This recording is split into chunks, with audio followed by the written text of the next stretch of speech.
Welcome back to the confirmation class. We are continuing the confirmation class start with the Old Testament.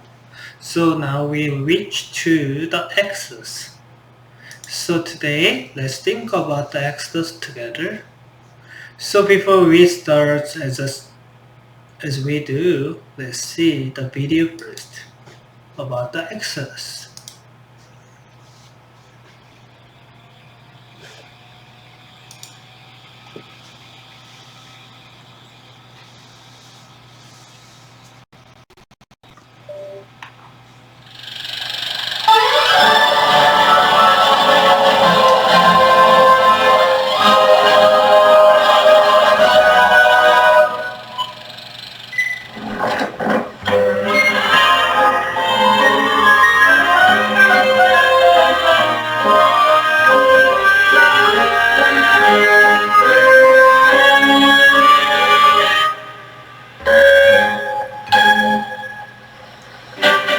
Exodus, the second book of the Old Testament, tells the inspirational story of how God heroically rescued the chosen people from bondage in Egypt.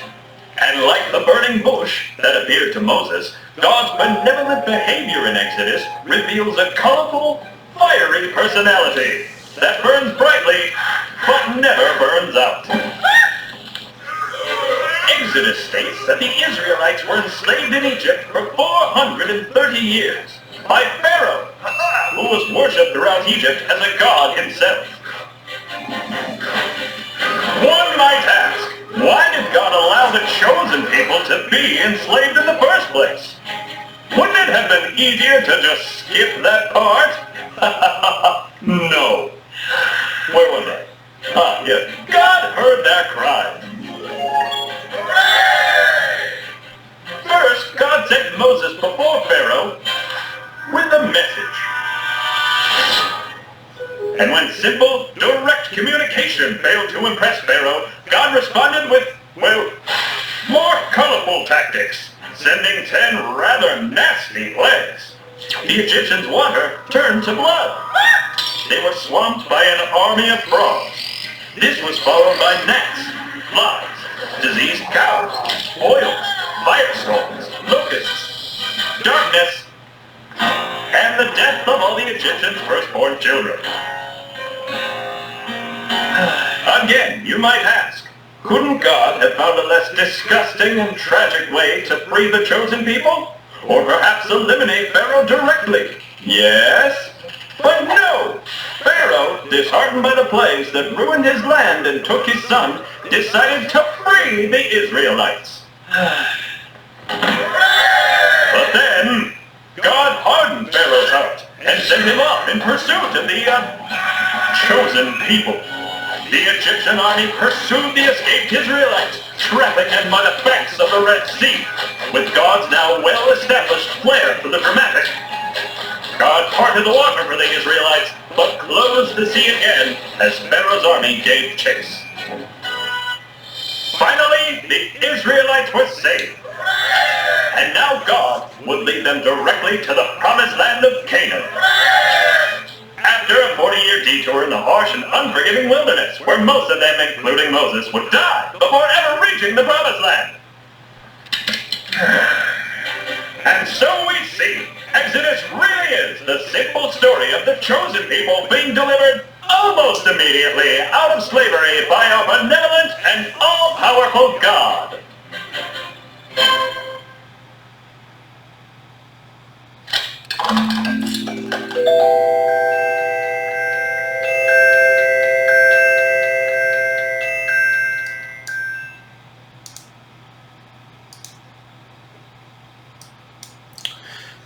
How was the story? So let's start with the scripture reading for today.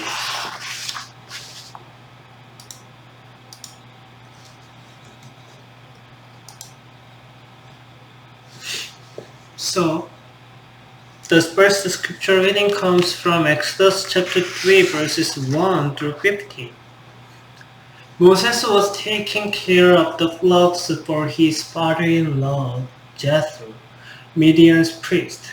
he led his flock out to the edge of the desert, and he came to God's mountain called Horeb. The Lord's messengers appeared to him in a flame of fire in the middle of a bush. Moses saw that the bush was in flame, but it didn't burn up. Then Moses said to himself, "Let me check out this amazing sight and find out why the bush isn't burning up." When the Lord saw that he was coming to look, God called to him out of the bush, "Moses, Moses." Moses said, "I'm here." Then the Lord said, "Don't come any closer. Take off your sandal, because you are standing on holy ground." He continued, "I'm the God of your father, Abraham's God, Isaac's God, and Jacob's God." Moses hid his face because he was afraid to look at God. Then the Lord said, "I'm clearly seeing my people oppressed in Egypt. I've heard their cry of injustice because of their slave master. I know about their pain. I've come down to rescue them from the Egyptians in order to take them out that land and bring them to the good and broader land, a land that full of milk and honey, a place where the Canaanites, the Hittites, the Amorites, the Perizzites, the Hivites, and the Jebusites will live. Now the Israelites cried on injustice have reached me. I've seen just how much the Egyptians have oppressed them. So get going, I'm sending you to Pharaoh to bring my people, the Israelites, out of Egypt." But Moses said, "God, who am I to go to Pharaoh and to bring the Israelites out of Egypt?" God said, "I will be with you, and this will show you that I am the one who sent you. After you bring the people out of Egypt, you will come back here and worship God on this mountain." But Moses said to God, "If I now come to the Israelites and say to them, 'The God of your ancestors has sent me to you,' they are going to ask me, 'What's this God's name?' What am I supposed to say to them?" God said to Moses, "I am who I am. So say the Israelites, and I have sent me to you." God continued, "Say to the Israelites, 'The Lord, the God of your ancestor, Abraham's God, Isaac's God, the Jacob's God has sent me to you. This is my name forever. This is how all generations will remember me.'" Amen. So actually, when I read this scripture reading, there are some points that really stood out to me, and I want to share that with you.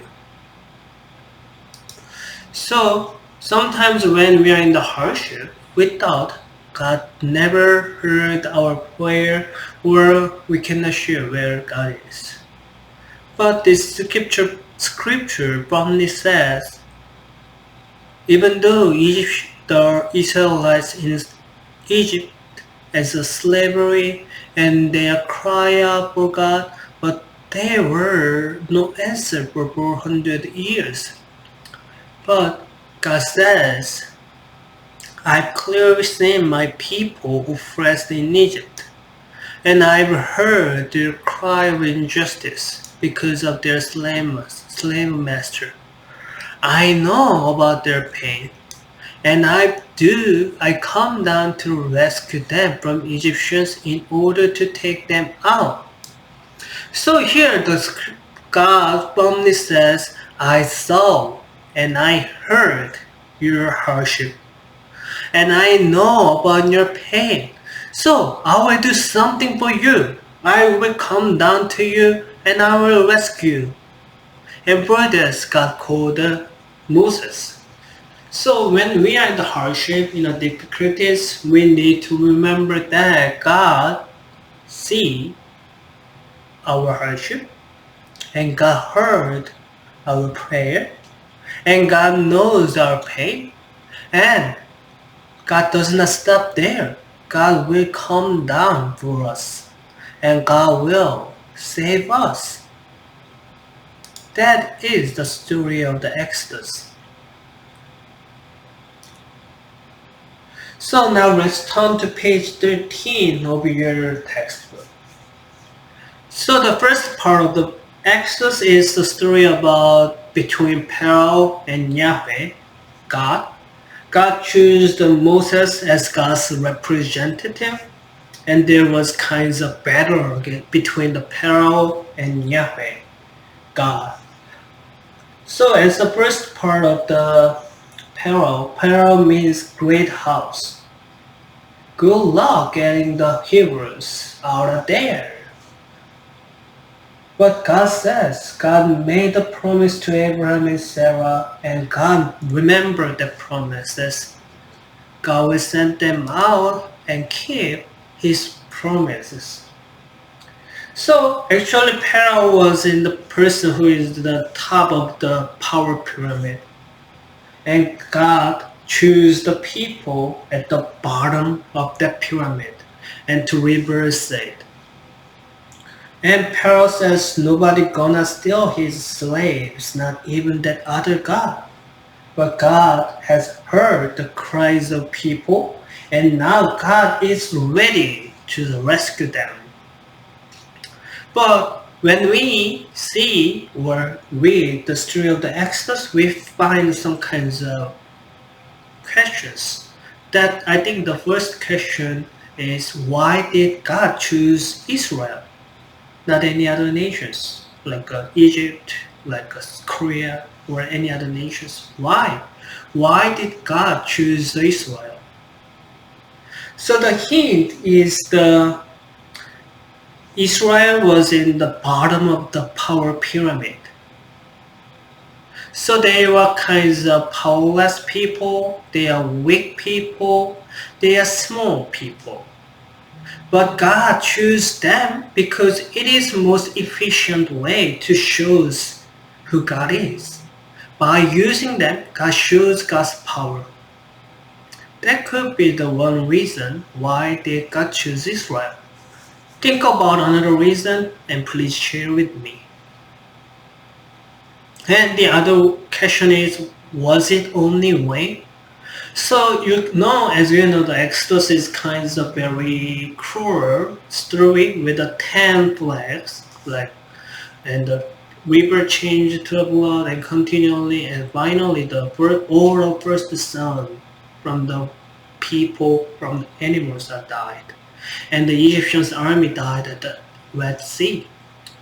Why the story is so violent? And was it only way to save the Israelites? It is really hard questions to answer, right? So please think about these questions and please share with me, please. Let's move to the next page. Page 14 and 15. So it shows kinds of the full history of the Exodus. So, and I think the first part is very well known to us, the first part. The Israelites is in the slavery and they are in the hardship.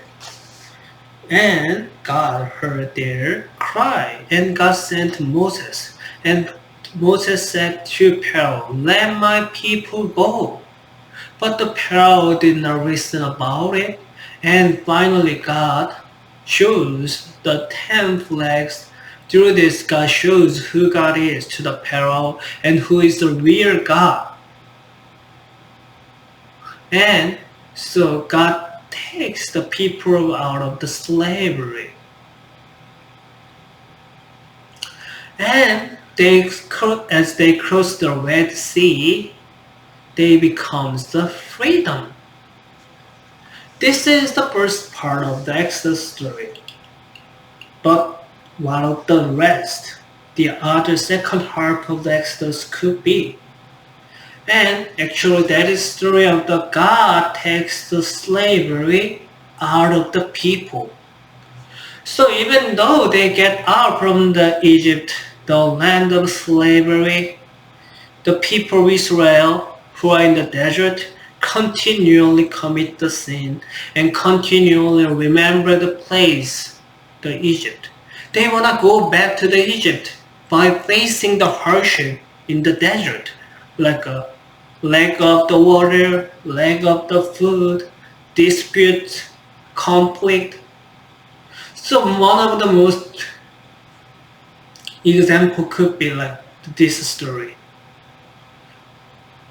Once while Moses was off taking with the God for the 10 Commandments, things get out of the hand among the people.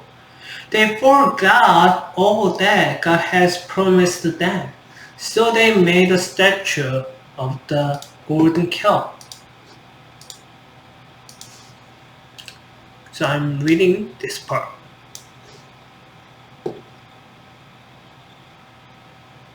And the people started to worship it. This happened just a few days after they received the 10 Commandments. Apparently, it takes a while for these things to sink in. So for 40 years wandering, the Israelites continually move around and walk, and this was the process that God takes the slavery out of the people and train them as the people of God until they reach to the promised land. So the Exodus story of the second half is kind of continually story that people turns away from God, but God forgave them. Turns again, God forgave them. So it continually shows who God is, how God is faithful to His promise, and how God is love His people.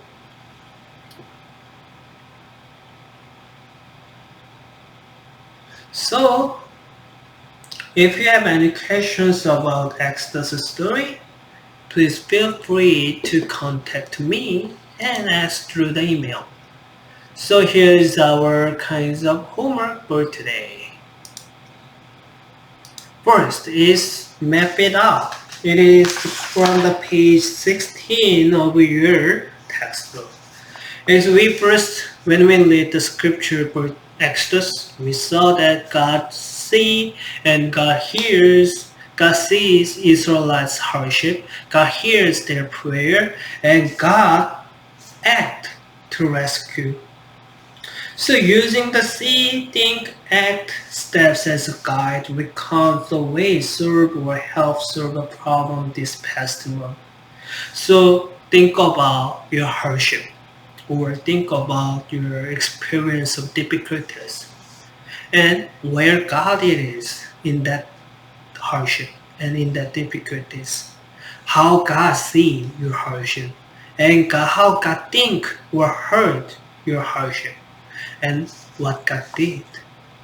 So please think about it, and please write down it, and please share with me, or please share with your parents. And the last one is, in your difficulties, where was God? It is the same question. So it is up to you to share about map it out with me or not, but I really encourage you to share with me. So in your difficulties, where was God? Please think about these questions and please write it like a couple of sentences, and please share with me as a homework for today's confirmation class. So that is Exodus.